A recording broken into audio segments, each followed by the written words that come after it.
Michael. Come on up here.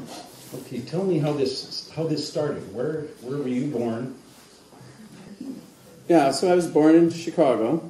Grew up there, went all the way through high school there, and then, I went out west one time with my family, and I went to California. And how old were you? I was, I think maybe 16, 17, 1968. Yeah, 1968. I was 16.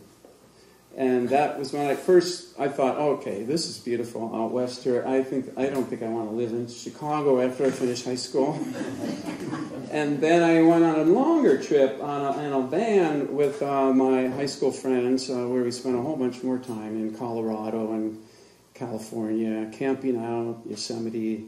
And that's where I went, absolutely, I'm not going to live in Chicago. I'm going to go out west. So the traditional van. The 4 hippie boys in the van going out west, yeah. And it was great. We spent a whole month going all around Nevada, California, Colorado. Spent like a week camped on the top of a mountain in Colorado. And I had never really done any of that kind of stuff before. That was a big eye-opener. And how did you end up in this area?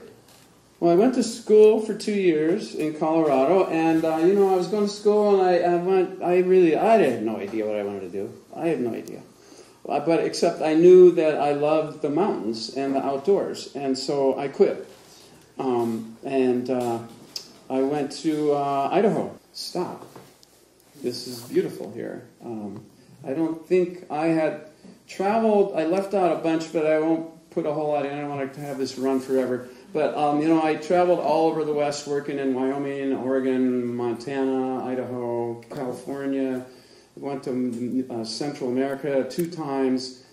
But after that was all out of my way, out of my system, I came here and I just was like, okay, I think this is really where I want to stop. How did you get the Vashon?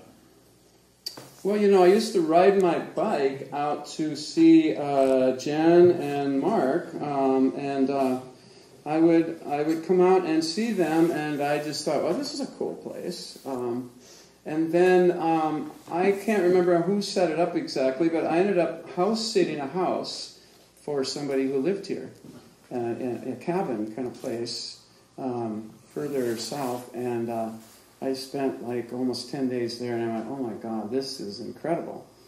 Wow, I got to change my life to figure out how I can live here. And that's what I did. Yeah, it's funny. In the last couple days, a few people said to me, so, I hope you really enjoy your last day of bachelorhood. And I said, my last day of bachelorhood was the day before I asked Diane to marry me. That was the last day of my bachelorhood, really.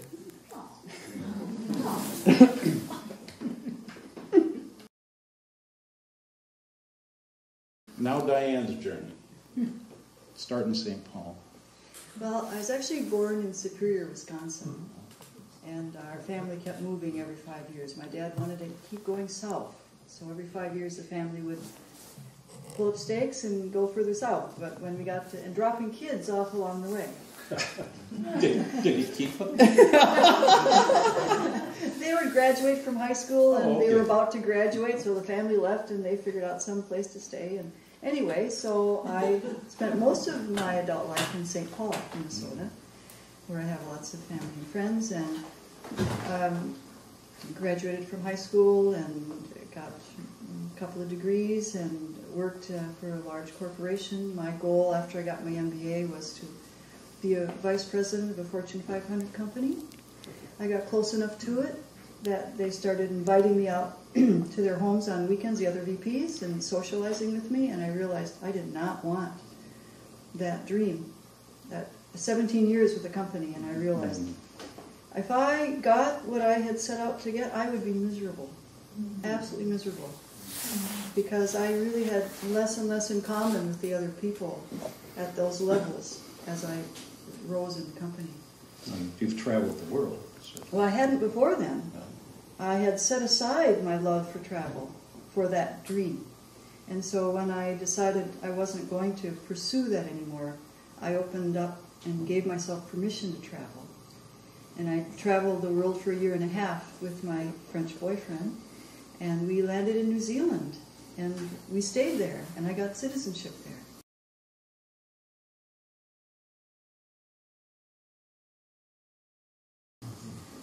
And I was doing that work when I met Michael. But you've skipped over one. What did I skip up?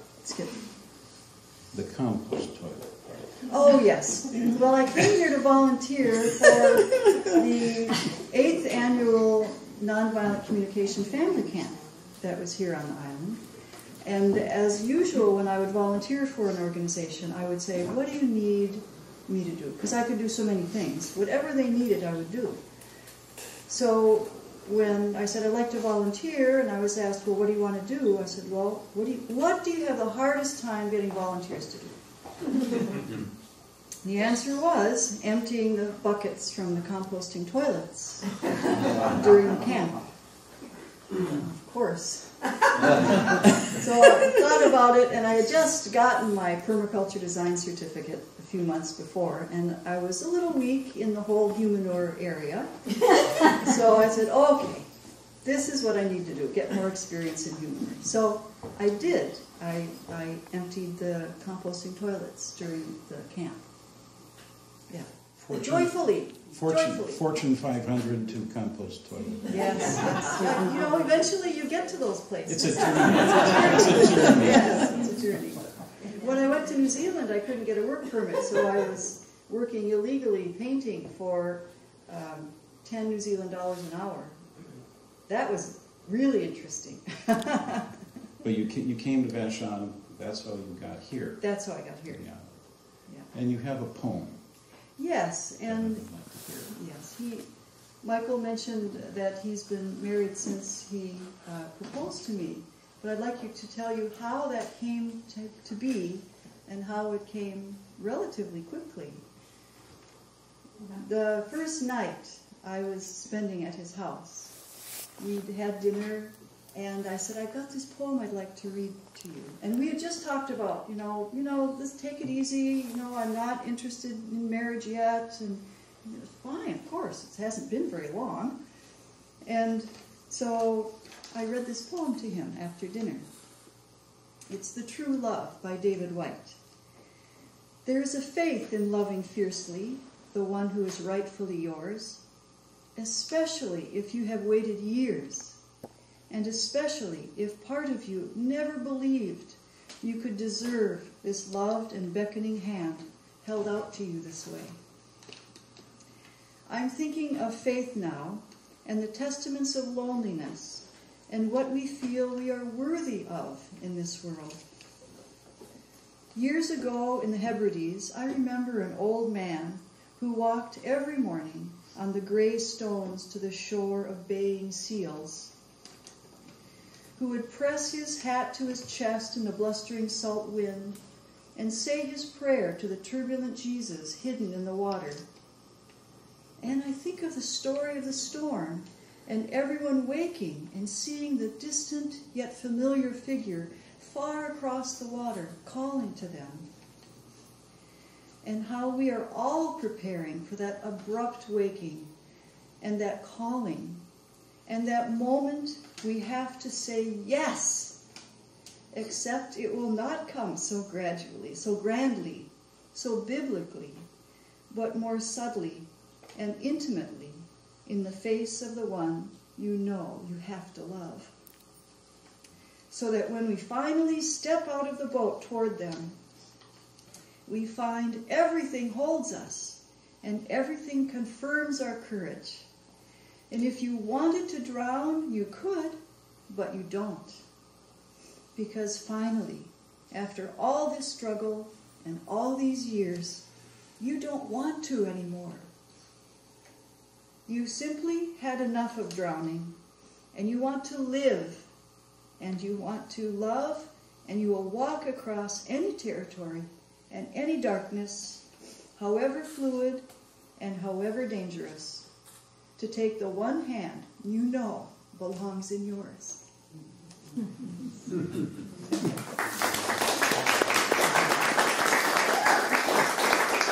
I read that poem to him, and 5 minutes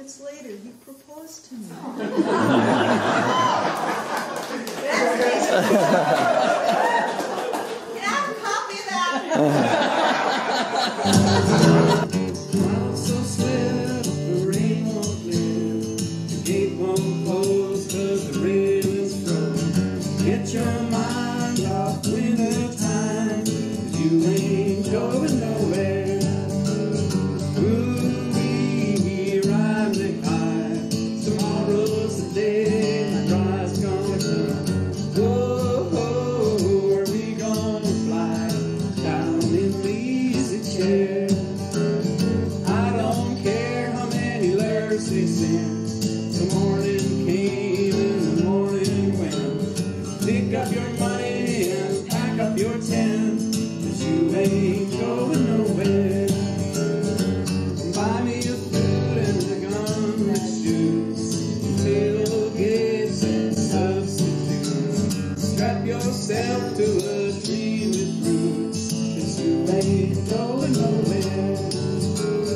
Ooh-wee, ride me high. Tomorrow's the day my drive's gonna come. Whoa, are we gonna fly down in the easy chair?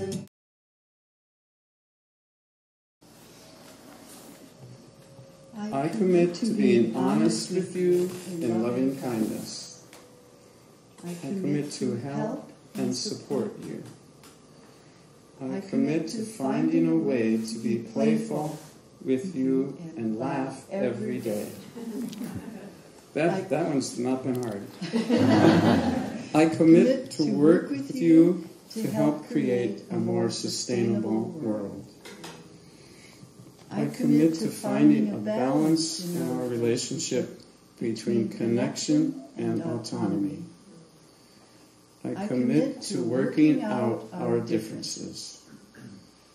I love you and commit to living the rest of my life with you. This is a very a unique situation and commitment. The rings have been tattooed on. So we've covered them up, so you can't see them until now. Because they had to be healed before, so it's been a couple weeks that we had these done. So here we go. I take yours off. Okay. Every wedding has to have witnesses. I need 2 volunteers to witness this ceremony and this document that will get put into the public record. You're one. You. I want a man and a lady. All right. Now the thing about this is I put a penny on the lines where you're supposed to sign, so I put in my 2 cents. So one of you signs there, one of you signs there. Take your penny with you. Another one signs the same. Oh, we get a dime for this. Only if you do the first one right. Oh. How do you know? Diagnostic skills. If you would please, write them that first thing.